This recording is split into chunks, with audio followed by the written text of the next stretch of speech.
be starting our services momentarily, and I'd just like to remind you all to please turn off your cell phones, silence your devices, and also to remind you to take a moment to read the announcements as they're scrolled, and also pay particular attention to the background slides that you see this morning, as they've all been created by members of UUCM.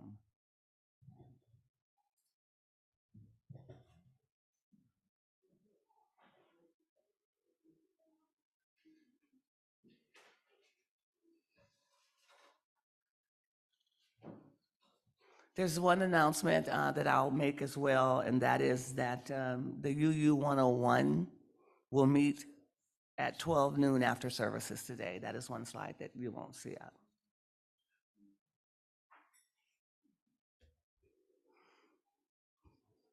We place this basket of black oak acorns on our altar in acknowledgement of the indigenous people of this area, the Nisenan, who never ceded, never yielded their land.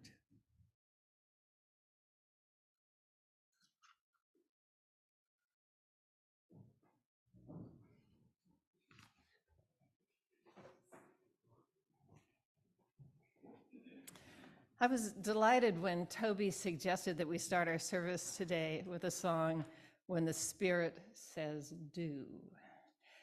It tells us to sing and dance and laugh and shout and so much more in the ways that we express our creativity. We'll sing a few verses, and then you'll see a slide that comes up that says, when the Spirit says blank. That's when you shout out how Spirit tells you to express your creativity. And we'll do as many as we need to, because this is a service about how creative we are. So will you please rise in body and or spirit as you're willing and able, and join in singing When the Spirit Says Do, number 1024 if you're a hymnal person.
What a way to start the morning. Good morning, everyone. Welcome to the Unitarian Universalist community of the mountains. Rather than gathering because we all have the same beliefs, we are an intentional community gathered around our shared promise to support each other's individual spiritual journeys. I want to take a moment to extend a very warm welcome to our visitors and also to welcome back those who have been here once or many, many times before. We are glad that you are here. If you carry the weight of a weary world on your shoulders, or you entered through the doors with a song in your heart and a skip in your step, we are glad that you are here. If you are the loudest voice in the town square, or the subtle hand behind the scenes, we are glad you are here. If you have failed once or 1,000 times, we are glad that you are here. If you sing like angels or mumble behind the hymnal, we are glad you are here. This community is what it is because of your presence. So welcome. Welcome into this space of love, support, justice, compassion, fellowship, and worship.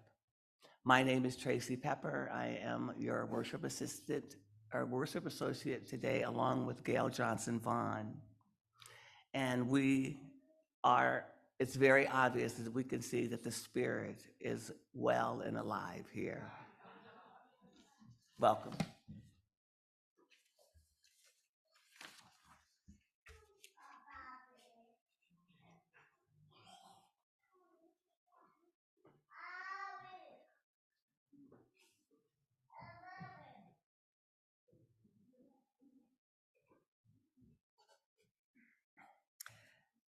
Many thoughts came to me as I pondered the words to accompany the lighting of our chalice this morning.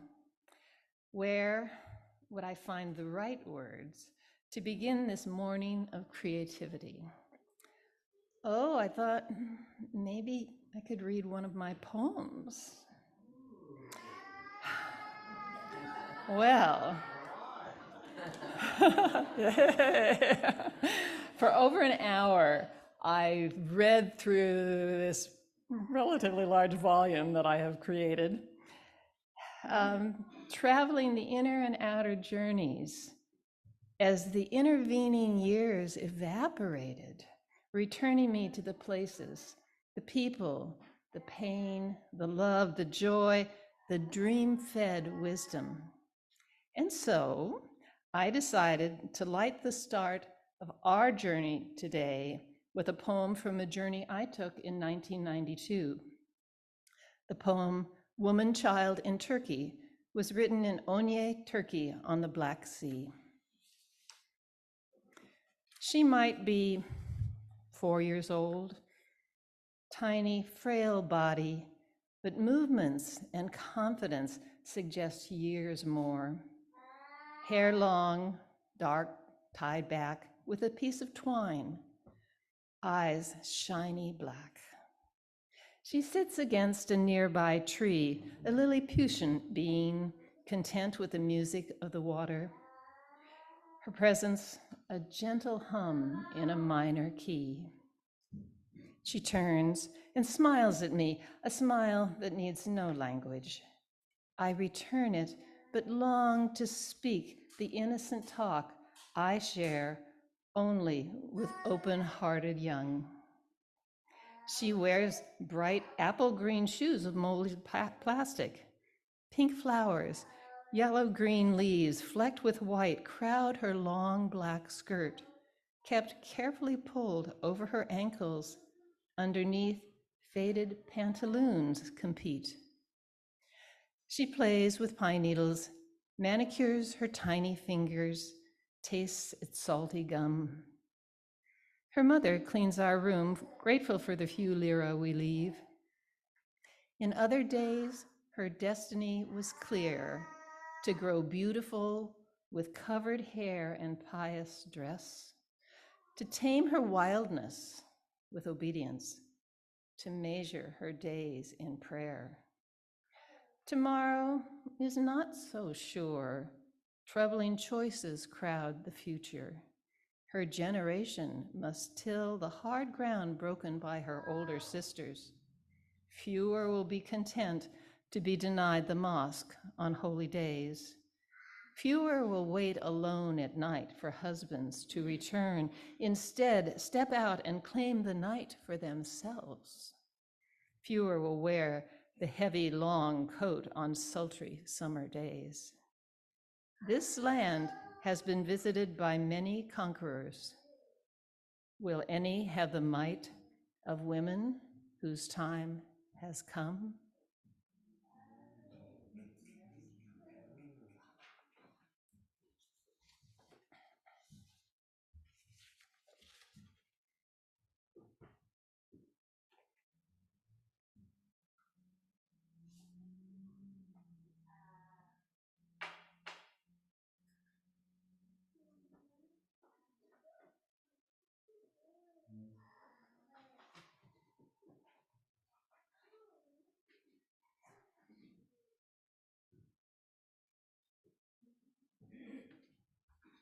Good morning. I like the sound effects.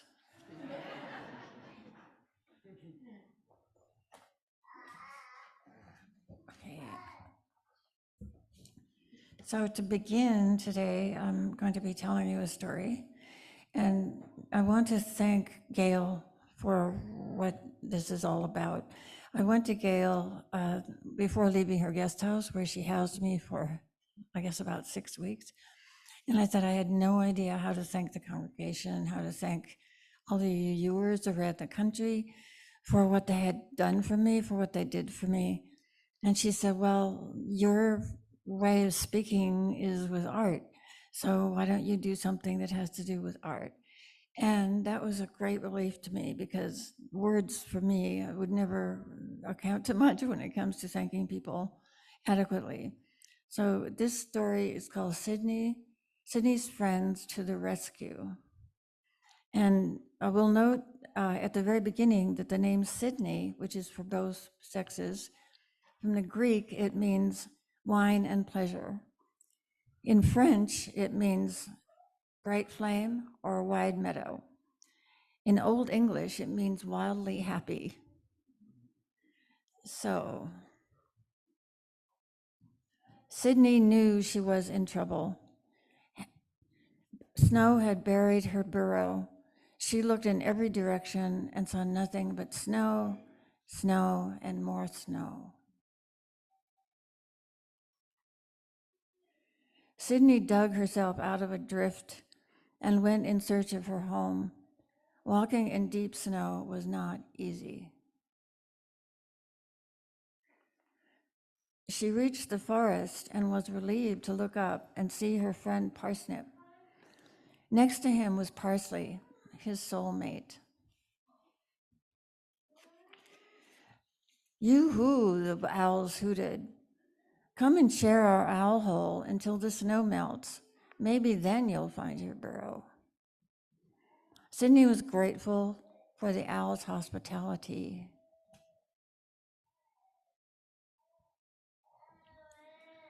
But she was sad, and she was worried. She peered out of the hole, squeaking mournfully. Her friends heard her cries. They rushed to the tree, saying, "Why, Sydney, what's the matter?" Sydney told them, "I've lost my burrow. It's buried forever under the snow." "We will help you," her friend said. "Let's go and find your burrow." The little shrew's friends marched off in a line, Sydney taking up the rear.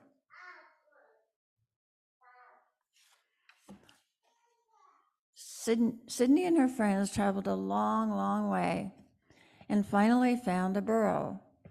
Sydney squeaked squeaky squeaks of joy and swung her arms in the air. Sydney did not know how to thank her friends. Squeaky squeaks were not enough. She decided to throw a party with lots of colorful balloons. At the party, Sydney read a story to her friends. She'd written the story herself. The words were about the terrible trouble she'd had and how her friends had rescued her.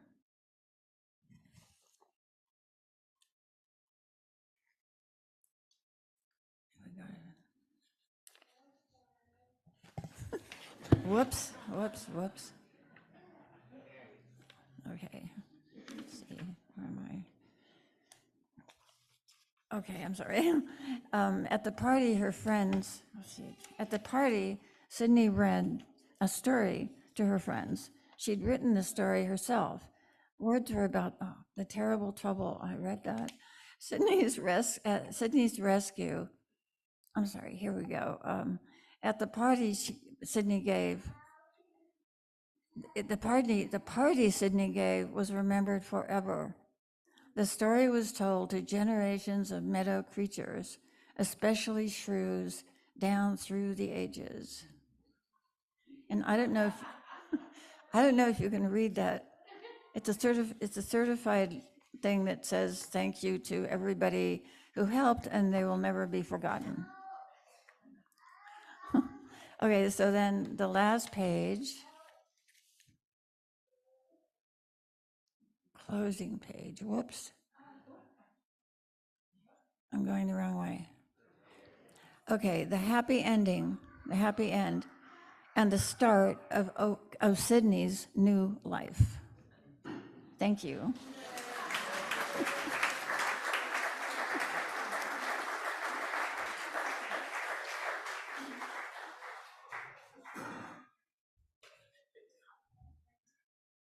So let's sing our children on their way to Kids Connection, This Little Light of Mine.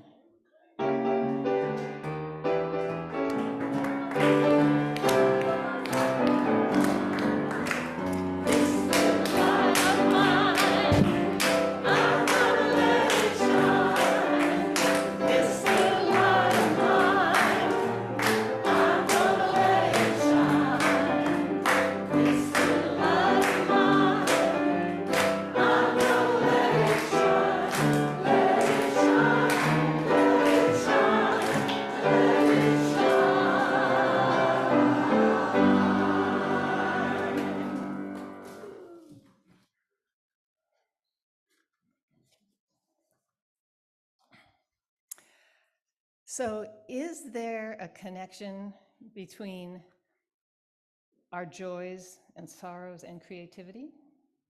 For me, the answer is a resounding yes. My best poems seem to be delivered to me unrequested. At times, of big emotions, usually, sometimes raw, sometimes playful, like this one that came to me in 1990. I couldn't resist sharing it. It's called A Poem Fell. A poem fell out of the earth and landed safely within reach, but I didn't hear it until it had begun to turn colors, and by then it was too late to perceive the blues and vermilions, and it floated on down into the sky.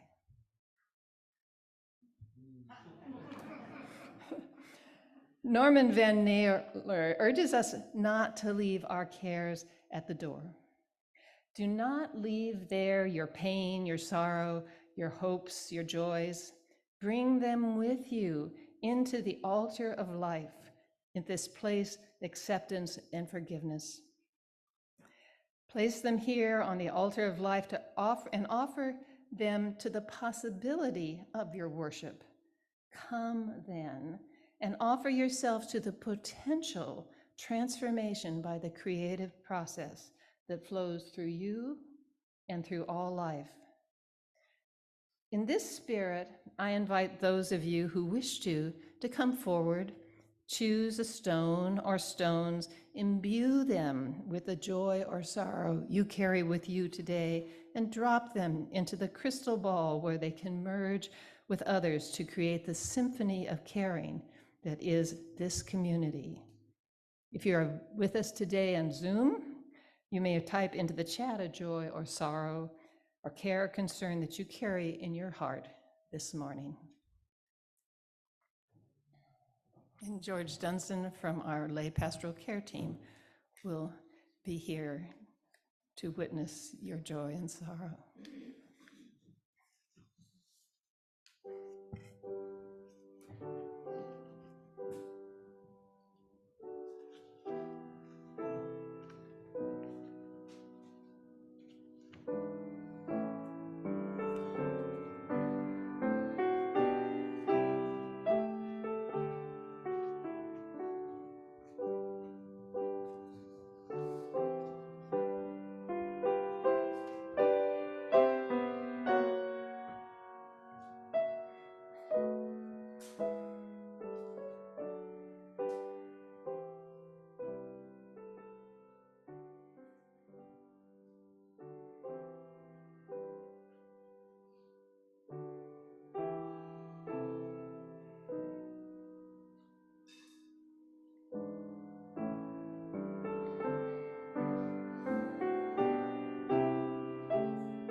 George has added stones for his own joys and sorrows and for all the other joys and sorrows that we hold in the quiet of our hearts.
If it were up to me, no one would tell a child that blue's the only color for the sky.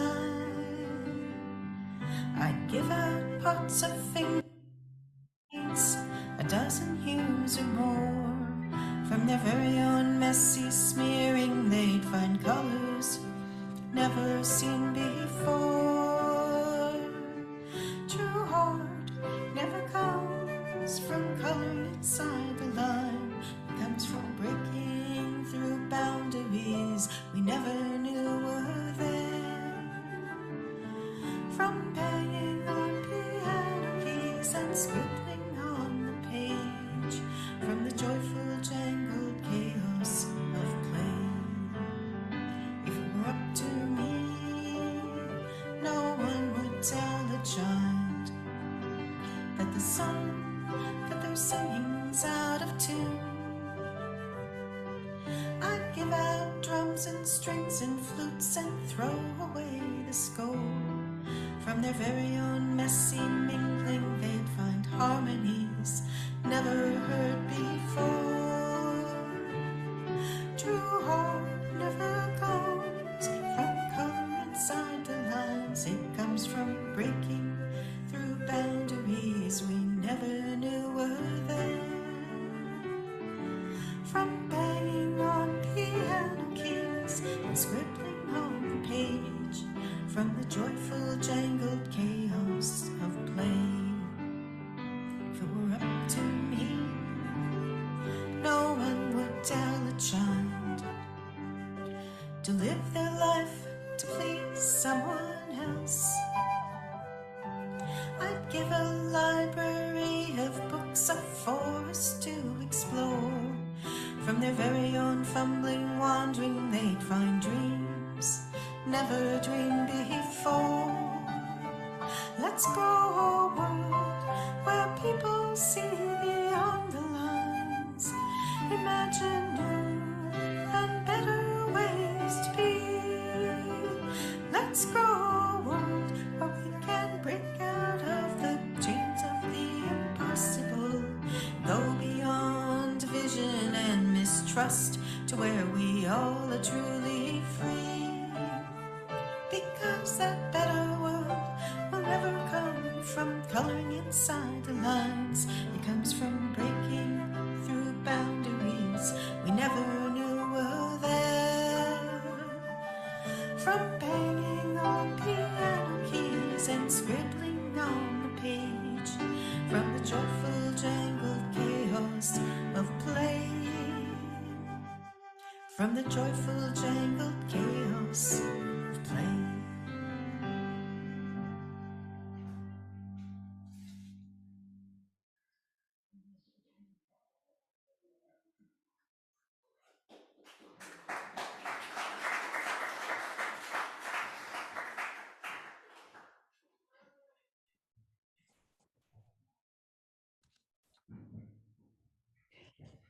Cotton thread, size 16, wildflowers hand-dyed.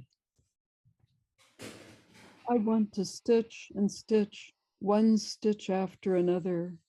I want to drink in bright colors and not to think. I don't want to think about how I dreamed I missed the concert I was supposed to be in. I was late, the choir went ahead, the women all so much more beautiful and finished and grown up than I. I'd been going to take a shower, long needed, my hair greasy, my body full of the stinks of animals like foxes, ripe but not cunning. I'd been trying to round up my family, my father and mother, my daughter, my sister.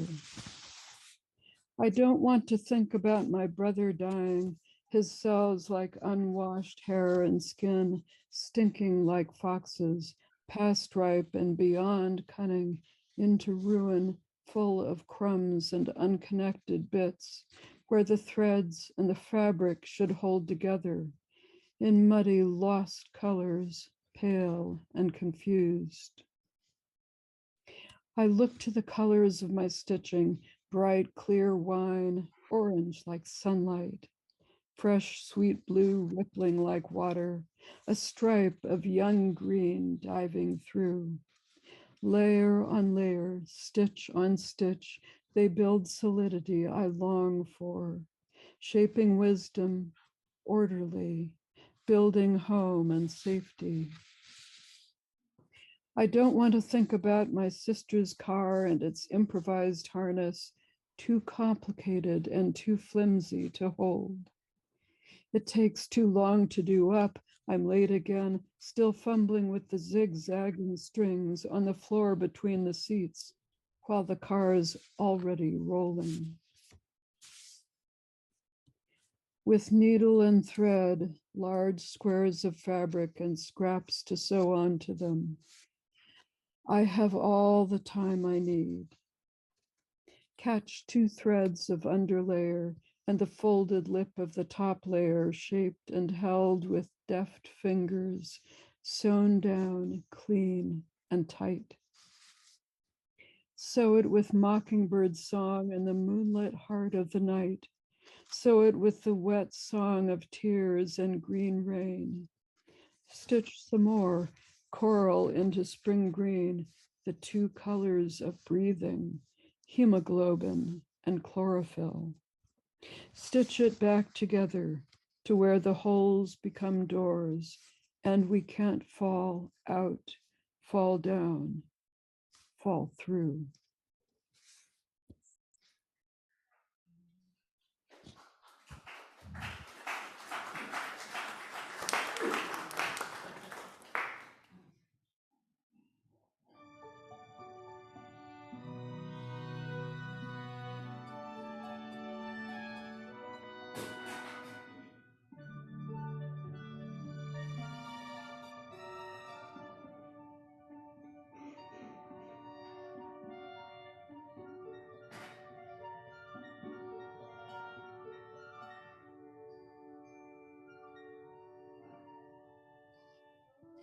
I have been a member of the International Association of Astronomical Artists for more than 35 years.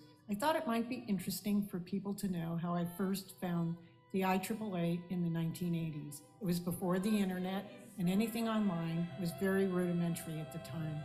I saw the program on my local PBS station in LA, which showcased the early members of the IAAA. I was used to being an artistic anomaly since college, and not many artists were space artists. Here on this program were my kindred spirits, people who saw and created artwork about outer space the way I did. I was moved to tears to see that here were my people. I decided that I needed to find them and become a member of this organization. Easier said than done in the mid-'80s. There were no search engines online, just scattered bulletin boards. It took me months to contact what seemed to be a secret society, but somehow I managed to find a phone number for Joel Hagen and finally made contact and got an application to join. I attended my first workshop in San Diego and showed my portfolio to the members, and the rest, as they say, is history.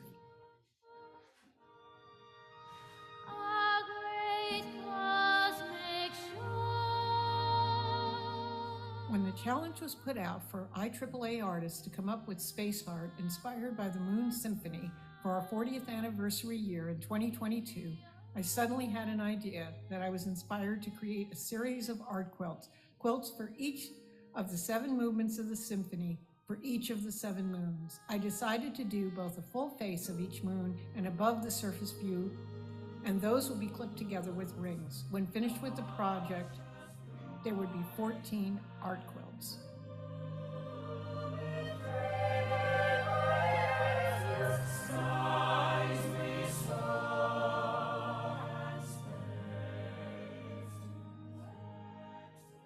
How the inspiration came about to compose the Moon Symphony? Well, it was October 2017 and I was just about to finish my 10-minute piano concerto called Crossing of the Crescent Moon. And I was researching the historical significance behind crescent moons and their ancient symbolism. And about 2 hours into my research, I stumbled across an article that read 10 of the weirdest moons of our solar system. And I was utterly transfixed. And I said to myself, gosh, there are more moons I could be writing for. And I was thrilled because this was the first time I was able to learn about these dynamic moons of our outer solar system. And so when I first locked eyes on them, the first thing that came to me was these moons need music and these moons need emotion. And I instantly felt I wanted to do something to help break them free from that eternal vacuum of space. And being a film composer, I know music's powerful and persuasive qualities, and I wanted to make it my mission to give them a voice through melodic identification so more people could enjoy their stories and learn about these fascinating worlds in the far-flung regions of our solar system. And that dream has come true because 5 years later, a professional recording featuring the London Symphony Orchestra, London Voices, and conducted by the world-famous Marin Alsop has materialized. And that album is about to be released October 2022. This is my music studio, and it's where I composed my piano concerto back in 2017, July to October. It took me to write that 10-minute work, and it's the same studio where the Moon Symphony music was created, which I began straight after that project towards the end of 2017. And during my musical lunar explorations, I researched moons of the outer solar system and then transferred their scientific stories into symphony and song. And I guess just like a spacecraft carrying a suite of instruments on deep space missions, I required a sophisticated suite of musical tools, I guess. And as you can see in the backdrop, the digital musical data on the monitor's screens, this became my electronic orchestra. And I had to wait many, many years before the opportunity to have living, breathing musicians play the music eventually.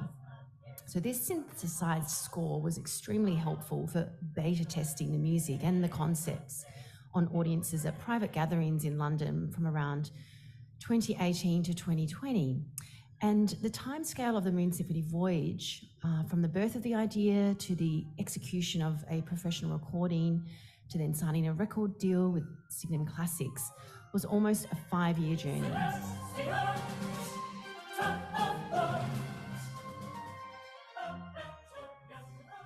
The Moon Symphony employs the full forces of both choir and orchestra to communicate the compelling characteristics of each of these unique, fascinating and dynamic worlds.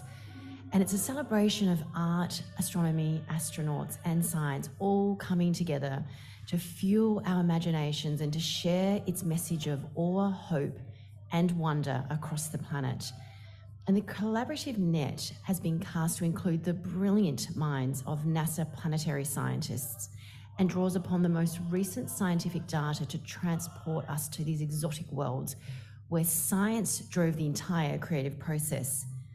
And so the first 6 moons salute the efforts of successful space missions where scientists and engineers are brought together, unified by their passion of space exploration as they work to reach new heights of understanding of the outer solar system. And so these stories are based around the scientific data. However, the 7th movement explores the emotional data that has been returned through the hearts of astronauts after sharing their emotive accounts of seeing our planet beautiful, united and whole.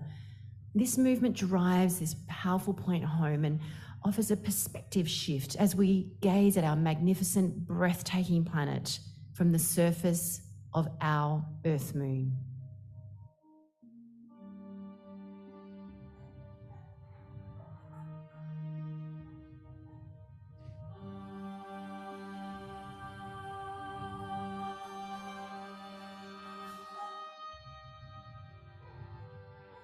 For my digital work, I start with a Photoshop file consisting of multiple layers, a base layer that has a trace line so I can see where details goes, a background, middle ground, and a foreground that usually has all the fine details like lines.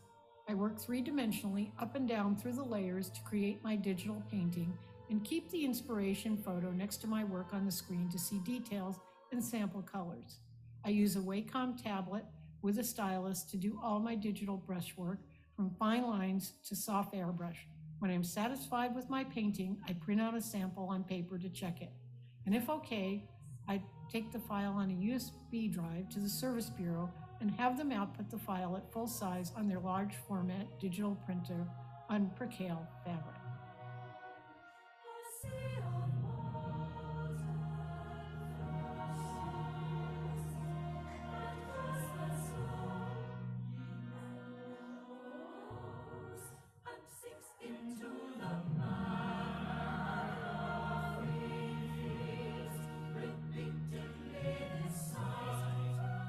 This is Dr. Zhang Zhizha, a space physicist and a co-investigator for the Europa Clipper and JUICE missions, where both spacecraft are due to explore the Jovian system in the late 2020s. One of my fondest memories from my in-situ conversations with Dr. Spilker and Dr. Davies during my trip to NASA JPL was the ability to sit and just bathe in their brilliance as scientists. You know, soaking up their wisdom and gleaning insight from their experience working on these flagship missions was deeply powerful in the research phase. This is volcanologist specialist Dr. Ashley Davies from NASA JPL, and in July 2018, I was in Pasadena for the Cassini Scientists Meeting for a presentation I gave them about the creative process for the Moon Symphony back then. And so we took the opportunity to meet to discuss in person Moon Io's most outstanding characteristics that sets it apart from the other moons featured in the symphony. And when this particular photo was taken, Ashley was describing to me how difficult it is to grasp the mechanism of one of the most powerful volcanoes on Io called Loki Patera, and mentioned that even the press have a really hard time trying to grasp the unique behavior of this volcano, as there's no terrestrial style volcano to compare to its characteristics. So it was this conversation that inspired the lyrics in Io, the power such majestic land to grasp and understand the foundering lava skin. And Dr. Davies is so enthusiastic about this moon and volcanoes generally, and we both had a blast, pun intended, about talking about the solar system's most volcanically active world.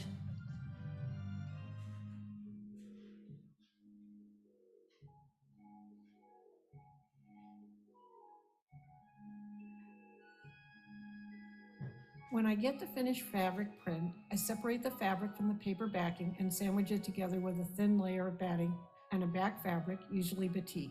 These layers are taped down to my layout table and then are pinned together so I can work on the quilt without it separating. I remove the pins as I work on areas of the quilt.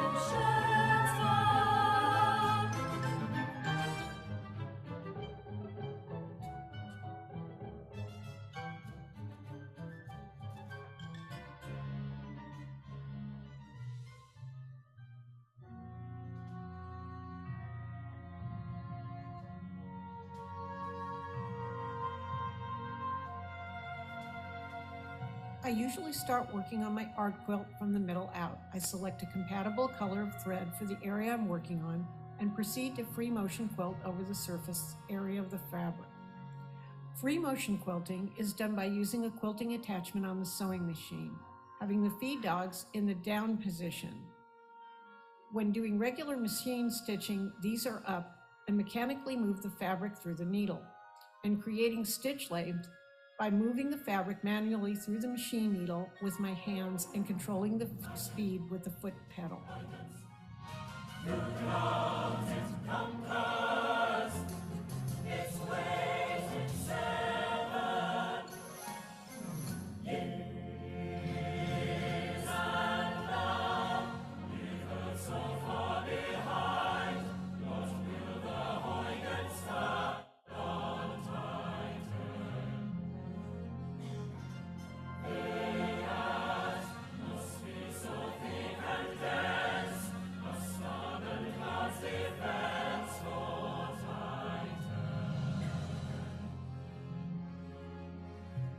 The third movement in the symphony, which is dedicated to Titan, is told from the perspective of an atmospheric space probe called Huygens, built by the European Space Agency that was on board NASA's Cassini spacecraft. And Cassini and Huygens arrived at Saturn on Christmas Day 2004 after an epic 7-year journey together. And Huygens dismounted from Cassini to make its way to Saturn's largest moon, Titan, because Huygens had a date with destiny. Titan's atmosphere is primarily made of nitrogen plus a small amount of methane. This dense cloud of orange frustration had previously prevented space probes from piercing through its haze to glimpse the world beneath. And on January the 14th, 2005, the day Huygens would perform his heroic assignment, which was to conquer the clouds of Titan. So armed with a heat shield, Huygens would pierce through Titan's thick orange haze with a parachute, taking photographs for 2 hours and 27 minutes as it slowly descended towards Titan's surface to reveal the secrets of this hazy world. During its descent, it communicated with Cassini, who was on standby to receive Huygens' data, and would then transmit that information to eager scientists back on Earth at mission control. Collectively, both space probes and spacecraft returned astonishing amounts of science, and as a composer, I had a field day deciding what features to showcase of Titan in the symphony. Ron Miller's inspirational artwork helped the creative process enormously with his digital depiction of this methane and ethane complex world, which astonishingly looks like our planet. However, methane and ethane govern the hydrological cycle on Titan, not water, and sunlight is 1,000 times less than planet Earth.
When I have finished all the thread work on an art quilt, all the loose ends of thread have to be brought to the back, tied off, and turned under the fabric with a needle for a clean look on the back.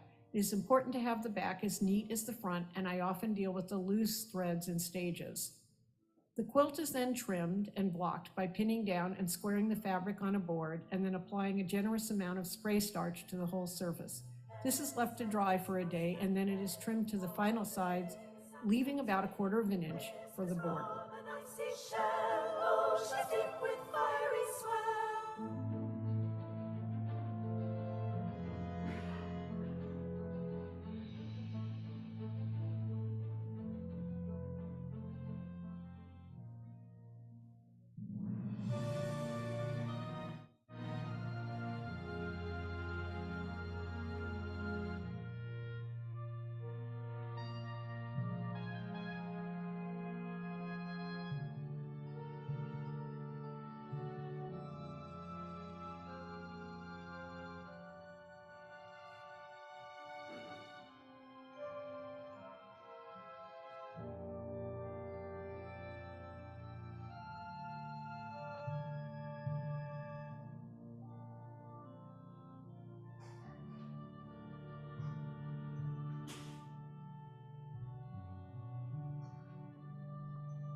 then cut more of the background batik fabric into lengths of 3-inch strips for the invisible binding the height and width of the quilt, which are pressed in half and pinned to the front. Corner squares of 4 inches are also done and pressed diagonally and pinned under the strips. These are sewn about 1/4 inch from the edge. When done, the corners are trimmed of excess fabric, so when the binding is turned to the back, the corners will come to points. The binding is then hand hemmed into place on the back, leaving the front of the quilt with a clean look.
Astounding, just astounding. Robin, thank you so much for being part of us, for sharing this, for bringing your precious quilts to us today.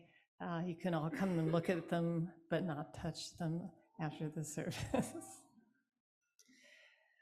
Yes, we are a caring, creative people who find so many creative ways to help others. One is through our weekly offering to support the work of this community and a local nonprofit whose work matches our values. This month, our Share the Plate partner is Child Advocates of Nevada County. Our gifts to them will be directed to their court-appointed Special Advocate Program, CASA, that trains and supports volunteers to help foster children and youth navigate the challenges of the court system that oversees their journey to a forever family, reuniting with birth parents whenever possible, and when not possible, hopefully to another family that will open their heart and home for a lifelong family. Many foster youth talk about their CASAs as the only person in the child welfare system that is not paid to help them. They really matter. 25% of your gift today will go to the CASA program. If you want 100% to go to them, please put it in the white envelope in the basket as it goes by. The next slide will tell you other ways to give.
Thank you for your generosity. Thank you, Toby, for the incredible music you give us throughout the service. We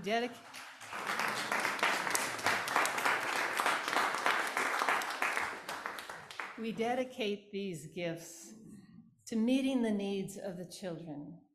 They are our future, a precious resource we dare not squander. Some of you have said that our services are like something put together by a professional team. And we've been trying all sorts of different ways to express our thanks to the many of you who contribute to bringing these services to light.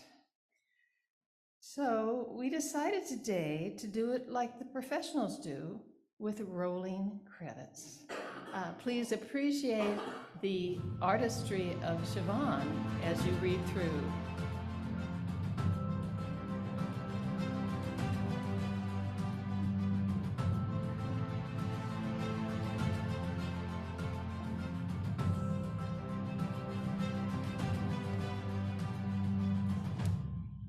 Maybe.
And now, to bring us back home, please rise in body and our spirit and join us with our closing song, Blue Boat Home, number 1064, if you are a hymnal user. And I think some of our choir is going to come up to enjoy this with us.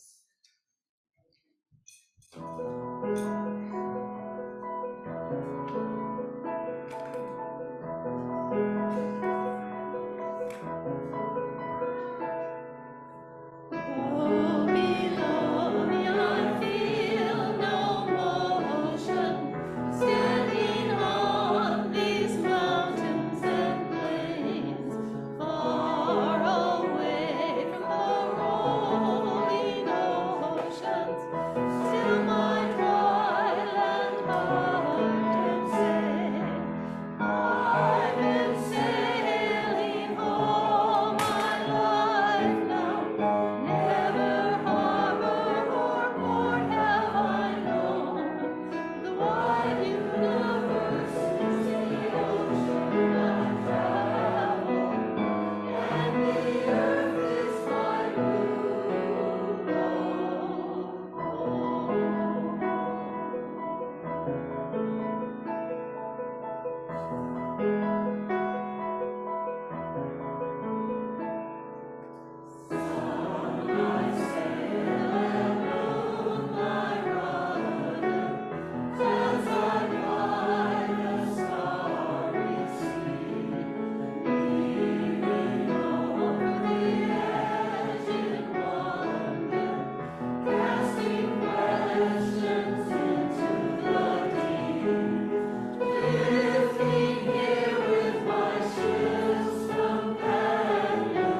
Lofty thoughts float like cream above the gilded edge of reason, forming, pulling fragments of ideas together from far reaches of the mind to tease, create, deliver a new thought. What else but to resist when discipline comes to claim you, stifling your passage of right? Your very essence is threatened by organized moments of logic that set boundaries and limits, thus impeding your growth. Let the truth be conceived. Once creativity burns brightly into the mind's dark partitions, changes will be made forever.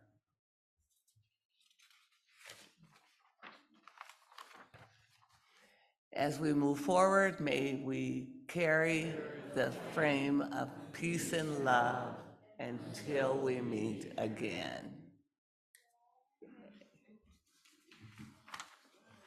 There will be, next Sunday, the service is entitled The Goat and the Pickup Truck with Reverend Janet Ani, and this will be her last service. So please make sure that we support her in that. And after the service, there will be refreshments, so please join us and say hello.